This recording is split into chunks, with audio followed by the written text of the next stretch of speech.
காலையில பெல் அடிக்கிறது? ஒருவேளை காலங்காத்தால இந்த பயவிலைய ஆர்டர் பண்ணிருச்சோளோ பெரிய ஹோட்டல்ல. யாரா இருக்கு? என்னக்கா போகும்போது சேலையோட போனீங்க, சுடிதாரோட வந்திருக்கீங்க? அது ஒண்ணு இல்லடா தம்பி, போனத்துல சுடிதார் ரொம்ப சீப்பா இருந்தா அதான் ஆளுக்கு ரெண்டு மாட்டிக்கிட்டோம். பசங்களா நமக்கு பொண்ணு பார்க்கணும்னா இது பொண்ணு மாதிரி வந்து நிக்குதுங்க. அது ஒண்ணுதான். என்ன மொட்டைய போட்டு எனக்கு லட்ட குடுக்குறியா? இத பார்த்தா திருப்பதி லட்டு மாதிரி இல்லையே, திருநெல்வேலி அல்வா மாதிரி இல்ல இருக்கு. ஏய் செல்லங்களா, எழுந்துருங்க எழுந்துருங்க எழுந்துருங்கடா. பிள்ளைகளா பாத்துட்டாரா? எந்திரிங்க எந்திரிங்க. அம்மாவே அப்பாவே பார்த்துட்டாரா? சந்தோஷத்தை பாரு. என்ன தங்கச்சி பொண்ணு செட் ஆயிடுச்சு இருக்கு, அதே சீக்கிரமா வந்துட்டீங்களா? எல்லாத்தையும் பாத்துட்டோம்னே, அதான் திரும்பி வந்துட்டோம். என்ன சொல்றா? ஏய் தம்பி, என்ன கேக்குற? நீ என்ன சொல்லிட்டு இருக்க? அது வந்து தம்பி, ஊர் ஊரா உனக்காக போய் பொண்ணு பார்த்தோமா, ஆனா பார்த்த பொண்ணு எல்லாத்துக்குமே ஏதாவது ஒரு குறை இருக்குடா. பாக்குற எல்லா பொண்ணுக்குமா குறை இருக்கு? அது இல்லடா தம்பி, முதல்ல கும்பகோணத்துக்கு பொண்ணு பார்க்க போனோமா, அவ குளத்துல முங்கி குளிக்க போனா முழுகாம வந்துட்டா. குளத்துல குளிக்க போன பொண்ணு முழுகாம வந்துட்டாளா? எப்படி? அர்ச்சனை பண்ண பொண்ணு அர்ச்சகர் ஏதோ பண்ணிட்டாராம். நமக்கு ஏண்டா அதெல்லாம், சும்மா இருடா. அப்படியே தஞ்சாவூருக்கு போகணும் தம்பி. அந்த பொண்ணு என்னடானா எதுக்கு எடுத்தாலும் தலையை ஆட்டி ஆட்டி பேசுறா. சரியான திமிர் பிடிச்ச பொண்ணு நாங்க வேணான்ட்டோனே. தஞ்சாவூர் பொண்ணு தலையாட்டுறது ஒரு குத்தமா? இதுக்கா வேணாம்னு சொல்லுவாங்க? மாப்பிள காஞ்சிபுரம் போய் வரராஜ பொண்ண பார்த்தோம். சரி, என்னன்னா ஒரே பகட்டுக்காரியா, வீட்டுல இருக்கப்பே உடுத்து மாத்துக்கே பட்டு சேலையே உடுத்துவாளாம். நீங்க பட்டு சேலை எடுத்து கொடுத்தே ஓஞ்சு போவீங்கன்னு சொல்லிட்டேன், வேணாம்னு சொல்லிட்டு வந்துட்டோம். மச்சானுக்கு எவ்வளவு மிச்சம் பண்ணி இருக்கிய மச்சான். திருத்தணில பொண்ணு பார்த்தோம் மச்சான், பொண்ணு ரொம்ப நல்லா இருந்துச்சு. சரி, பாவம் அவ அம்மாவுக்கு தான் 2 புருஷன். அவ ஆத்தாளுக்கு தானே 2 புருஷன், அந்த பிள்ளைக்கு இல்லையே. மச்சான் அங்க இருந்து நேரா திருப்பதி வெங்கடேசன் பொண்ண பாக்க போனோமா, அவன் என்னடானா எதிரில பட்டநாமத்தோட வந்துட்டு இருக்கான். சகுனம் சரியில்லைன்னு எனக்கு திருப்பதியில போய் மொட்டை போட்டு வந்துட்டோம். உனக்கு மொட்டை போட்டிருக்கீங்களா இல்ல எல்லாரும் சேர்ந்து எனக்கு மொட்டை போட்டிருக்கீங்களா? என் தலையில மிளகா அரைக்கிறிய? தம்பி கவலைப்படாதடா, அரப்பரிச்சரிவுல ஆந்திராக்கு போய் அழகான பொண்ணா பார்த்து கல்யாணம் பண்ணி வச்சிடுறோம். ஏ, அங்க சிரஞ்சீவி என்ன இருக்காரு, அவரை பார்க்க போலாம்னு நினைக்கிறியா? கேரளால சூப்பர் பொண்ணு ஒண்ணு விட்டா மலேசியாவுல பொண்ணு இருக்குன்னு பிளேட் டிக்கெட் கேப்ப அவருக்கு மானமதி அறியல கெடுத்து எந்திரிக்கிடு எந்திரிக்கிடு எந்திரிச்சு போங்கடி. கோவப்படாதீங்க. என்னடா தம்பி இப்படி கோவப்படுற? உண்மையை சொல்லுங்க, என்கிட்ட காசை வாங்கிட்டு எனக்கு பொண்ணு பார்க்க போனீங்களா இல்ல ஊர் ஊரா கோயிலுக்கு டூர் போனீங்களா? இவங்க என்ன இருந்தா டிஸ்டர்பா இருக்கும்னு என்கிட்ட விட்டு போனீங்க. அவங்க என்னைய படாத பாடுபடுத்திட்டாங்க. இவங்க என்னைய புழல் செயலதே வைக்கல. இந்த மாதிரி பிள்ளைகளை பத்துக்கிறதுக்கு காலமுள்ள நான் கன்னிப்பையிலாவே ரெண்டு போறேன். ஏய், என்ன சென்டிமெண்டா? போடா போடா மச்சான். அட்டா நிமில வர எட்டி மிதிப்பி போ. எல்லாம் ஒரு நிமிஷம் நில்லுங்க.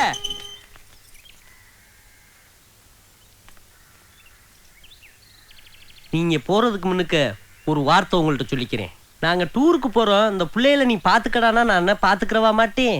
நீங்க ஊரை சுத்தி பாக்குறதுக்கு எனக்கு பொண்ணு பார்க்க போறோம்னு அந்த புனிதமான விஷயத்தையா யூஸ் பண்ணனு? அது வேணா தம்பி. போ போ போ போ, லட்டப்புடி போடா. வந்து சேர்ந்துருக்காங்க வர்.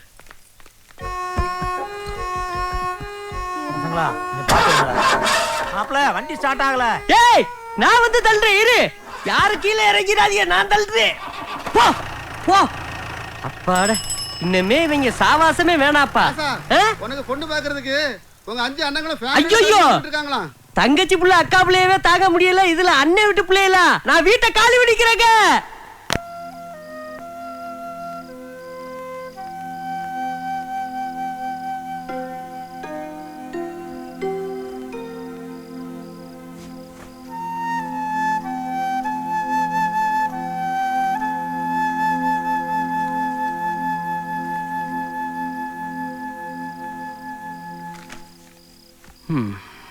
விஜய் தூங்கிட்டானா? தூங்கிட்டாங்க. விஜய் மென்டலி ரொம்ப டிஸ்டர்ப் ஆயிருக்கான். இப்படியே விட்டு அவன் லைஃபே ஸ்பாயில் ஆகிடுங்க. நம்ம தேட்டர்லேயே ஒரு நல்ல பொறுப்பை கொடுத்து அவனுக்கு கல்யாணம் பண்ணி வச்சுட்டா நல்லதுங்க.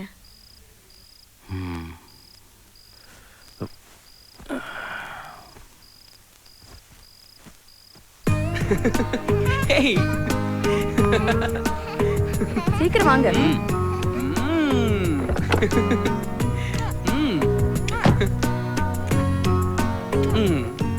போதுண்டி, சித்தப்பா கண்ணு செவந்துற போது. இப்பதானே சித்தப்பா முதல்ல ஆபீஸ் போறாங்க, அதுக்காக தான் இந்த ஐயோ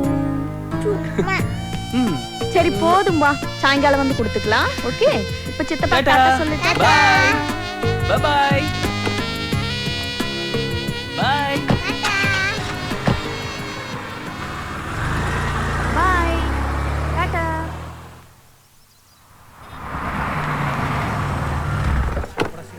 டிக்கெட் எடுத்துறேன்.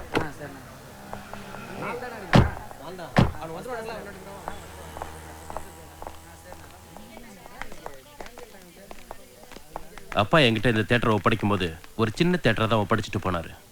அதுதான் இன்னைக்கு அஜந்தா காம்ப்ளெக்ஸா உருவாயிருக்கு. இதுக்காக நான் ரொம்ப கஷ்டப்பட்டிருக்கேன். இப்போ இது தமிழ்நாட்டிலேயே நம்பர் 1 தியேட்டர். வா, இன்னைக்கு இந்த பொறுப்பை நான் உங்ககிட்ட ஒப்படைக்கிறேன். இனிமே இந்தியாவில் நம்பர் 1 தியேட்டர் எதுன்னு கேட்டா அது அஜந்தா காம்ப்ளெக்ஸ்ன்னு சொல்லணும். எனக்கு உன் மேல நம்பிக்கை இருக்கு. வா. Good morning sir. வணக்கம் சார். வா.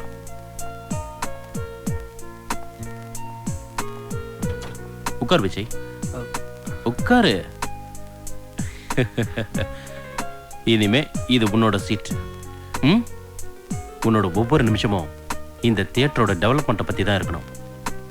இதை ஒரு சேலஞ்சா எடுத்துக்கோ. All the best. வரேன். சார் டைம் ஆயிடுச்சு, ஷோ ஸ்டார்ட் பண்ணலாமா? டைம் ஆச்சுன்னா ஸ்டார்ட் பண்ண வேண்டியது தானே? இல்லை சார், எப்பவும் சார்ட்ட சொல்லிட்டு தான் ஸ்டார்ட் பண்ணுவோம். ஓகே, ஸ்டார்ட் பண்ணுங்க. Okay sir.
என்ன சார் நடந்தது? என்னன்னு தெரியல. நானும் எத்தனையோ வேற மாடலா வச்சு மணல் சிற்பம் பண்ணியிருக்கேன். எல்லாரும் அது பார்த்து சந்தோஷப்பட்டு இருக்காங்க. ஏன் அது கூட நின்று போட்டோ கூட எடுத்திருக்காங்க. ஆனா இவ்வளவு எமோஷனா மணல் சிற்பத்தை அழிச்சிட்டு போகுதுன்னா அந்த பெண்ணு வாழ்க்கையில் ஏதோ பெருசா பாதிக்கப்பட்டிருக்குன்னு நினைக்கிறேன். அதுதான்.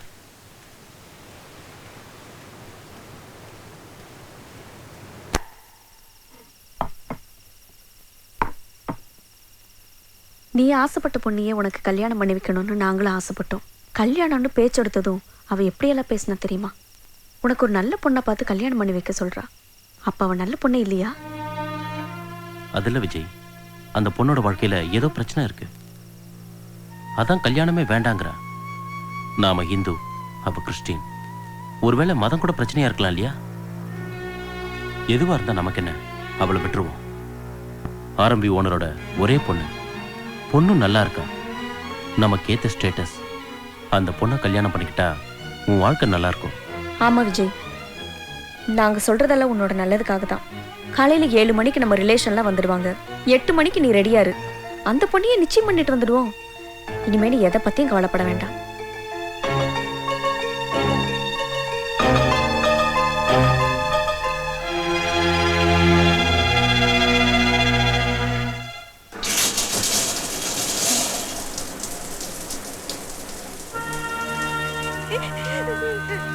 சென்னையில என் வாழ்க்கைய சதைஞ்சு போச்சு.